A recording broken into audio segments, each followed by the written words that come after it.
ner malakin yam kanasin content barash me bajeling mi jiram jidit kajan channel me deji jogono jin nyaka kanasin kokien gorno ba subscribe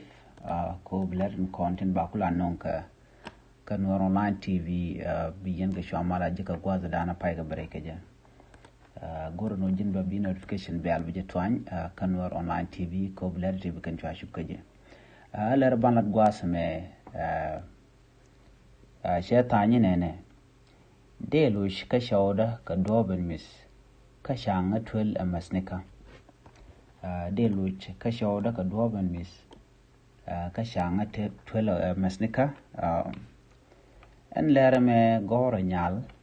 ka duo mi se gorga jeno da rajama daje kwene ideal tieja nas ka do dan da lu ka shaw da kaje ko jani shaje twel masnika ban rajam ban je kula linken an wala shanga jan dangro ka fay maron kina daru jan dangro ngwan ban rajme ban je linkel do dan twel je kaje ki mandanen ci to kaje ban je chulin gwasme de lu ka shaw da idi shawar ga mi shaje gor Chelar nena an chawide yar masnika karon kina daru de jandang rirungwan etar chi masnika chikana joga no daga yena shawdu ajen bukula leda gwayo katel rambiji la gang jen gorja da let shitkamen lene dial kamuktaf wa ki chelar no jeni ganka je shawde pin ge jelat jeni chu taga masnika ba ti chid dakka shawken ban je chu lin kele gwa kan jeni lada dolwal shawra masnika chaya chu lin an gwasmo shawde chu lok ka chu jien kaja ko pena alat kan masnika kane ti ci dakka shoken ba ka dup tilut kan ke aken dup kene te ka ci ka dakka shoken kan masnika dang rawoto ka menti shit ka anwon dundo ci kan de kel ka shoken ki ka gwandor ken ka goje tigdien longo lo we gwa ka ko tele mongonka jalkan wukan ka klabni wuka gwad ngari jalkan ga biyin to go lo tele min jiya ka re do gwad ran ta tin ko chicken kel ka shoken jaram ka jala ka shwagu jeno dera mo gwa kon la jene bine worek gwat mo me chine ko dakan shoda chune ru chumat tra mo gwada bine chujien bine yorek bine yomas kamisne kate loida no alo alane bine to go long ko bane kula nok awuni chune tere ka long ko tindiala kon gone ka lane ka lane wo kuduni bine toy ka ke telamulare ka nei bran ba ben yo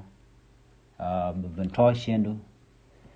dong mi chi atoyen gudon gwasmo buut ba chujien ba che godong ba ten gwasman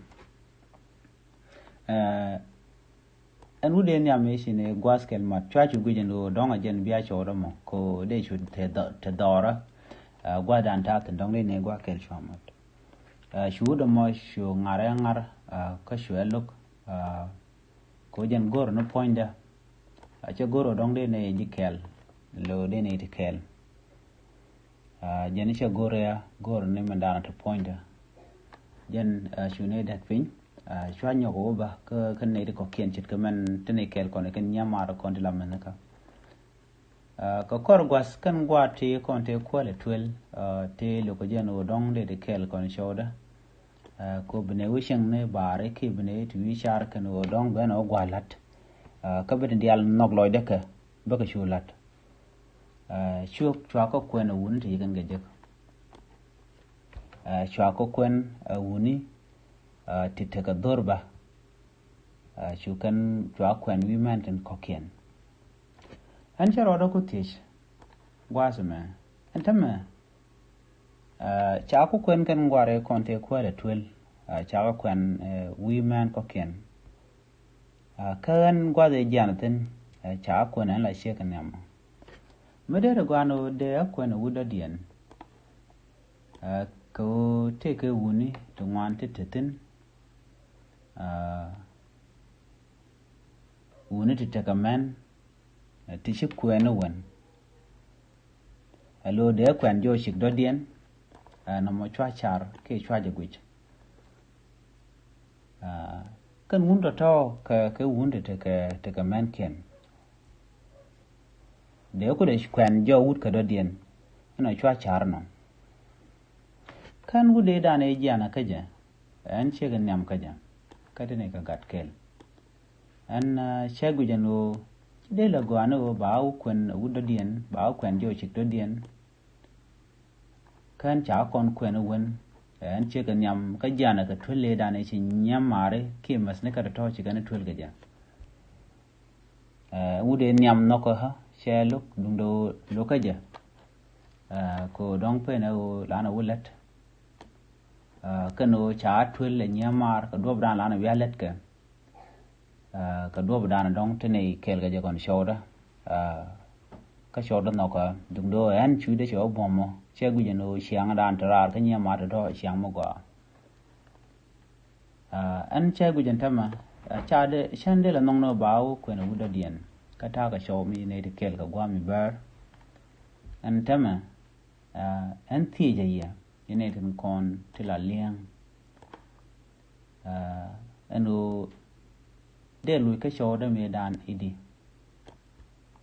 adobe de lui ka shoda ka jamu ko de shoda de jalar malich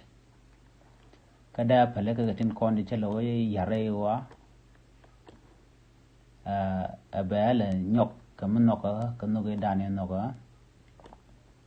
gwa de dan gore na wan an chikule jiano chogur ke wun ko ken ka tul dana cha tul gaje masnika tie je yen go de rana shum ka pek loy de keliu ka doba de loy dora ka ja ka wut e cheluk agan gor jaw de yoraja mo de yenelin ante jien to ke wun ko ken ka kwi tuli mi cha tul ka ja masnika ka cha jalin antama cha jia da cha ja kujak cha manaka cha ka kwen wunu ko ken ka gwa de dan kan kan la no ba ka kwen ti kan gini je no dong de ne te wi shar ke de ne shwa free ni lo lor ne ka te ga dan te ga ne taram de ne le tich wo yene tidi ko de ne chula da gwa gonda continent antama cha ku dak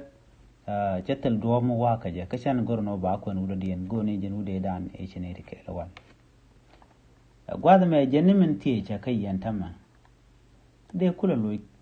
ka shoda enyam ka do ben mis a do be dien de shoda da no ko jamo de ne loy kel a ba loy re doare gwada dan e taten gware tin kon gu yen ga pingwaza mo ko do ba dan de nyman dan me de loy ka shoda e shelok shelawo jal shewide jelo nangre wa jelo toy ke wuni antama che gu jeno da lun ke choda ka do dan da lu ke choda ga ja ku lo gor dupin konte da lu ke choda ga ja ki men de choda janok ko shi choda ga ke jeno shi choda ja de lok shi choda ja de nok ka tin kon cho yar ka jana antama jena de lu ke choda di ajan ler dan de kon ga jen wasme ka do dan en shali ga ja mena tin jena kana ideal kontin lamen ke gwar nyeren kontin gwirana der jen chengda der wichar telemiten jenno ba ko en yibo jochik to dien en me rekel la ya team gwasa danen choko jekten bur team la me dane chikona gwandwaru en me akel mi nyame che jelano adob den de lo ka shoda ka jam ko shana gorno ba lawo ka wudo dien gora chen ode ne tek da kon jen gwando ara me nyam de ne turkel chama jegla pan dundo tieje palika kwala gordu pin konten de ka jaga ja na me jen la dan di ling ka to dan de cheka me ki nyam me mi shida ka cha tul amaneka der lo ka shaw de lo ka shaw de ajan dan di linga jan gwasame mi jirama jidit ka jan channel me de jono jen nyaga kana sun ko ken ko bilade tibu kan jomala chu gwasne tin gor kon ka de ko tin biata kamal bye bye